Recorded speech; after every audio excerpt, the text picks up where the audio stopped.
ගේ දේපල ධනය බදු ආදායම අනවශ්‍ය විදියට මංකොල්ල කනවා වගේම අනවශ්‍ය විදියට මහා පරිමාණ ව්‍යාපාරිකයන් වෙනුවෙන් වියදම් කරලා අපේ දුක් විඳින ජනතාව නැවත වතාවක් බිමටම දාලා තියෙනවා.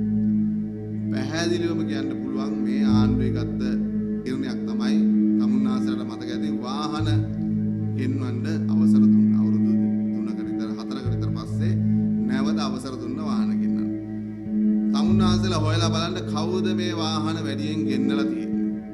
එදා ඇමතිවරු කිව්වේ මේ රටේ මිනිස්සුන්ට අර ලක්ෂ 12යි විස්කාරක දෙනවයි කියලා.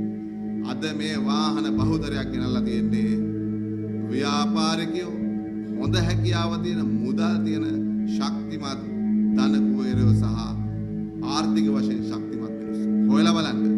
කිසිම මිනිස්සෙකුට මේ රටේ දුක් විඳින මිනිහෙකුට වාහනයක් ගෙන්න ගන්න බැරුණා. මේ වාහන සියල්ලම ගෙනාවේ 99%ක්ම ගෙනාවේ ව්‍යාපාරිකයෝ. අද දුප්පත් මිනිහව බිමටම දාලා වාහන ගෙන්වන තහනම ඉවත් කරලා නැවතත් ව්‍යාපාරිකයෝ ධනවත් පුද්ගලයෝ රකින්න ආණ්ඩුවක් වෙලා. ඉතින් එහෙමනම් මේ ආණ්ඩුව කටයුතු කරන්නේ කා වෙනුවෙන්ද කියලා තමුන්නාන්සලාට පැහැදිලි වෙන්න ඕනේ.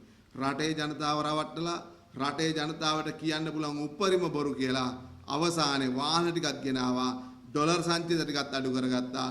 ඩොලර් බිලියන 2කට ආසන්න ප්‍රමාණයක් වාහන වලින් වියදම් කරලා තියෙනවා. මේ ගෙනාවේ කාගේද කවුද වාහන? මේ සියල්ලම ව්‍යාපාරිකයෝ ධනවත්තු ඇති හැකියි. එහෙනම් නැති බැරි මිනිස්සුන්ට නැවතත් ආණ්ඩුව පහර දීලා තියෙනවා නැත්තරම නැති වෙන්න.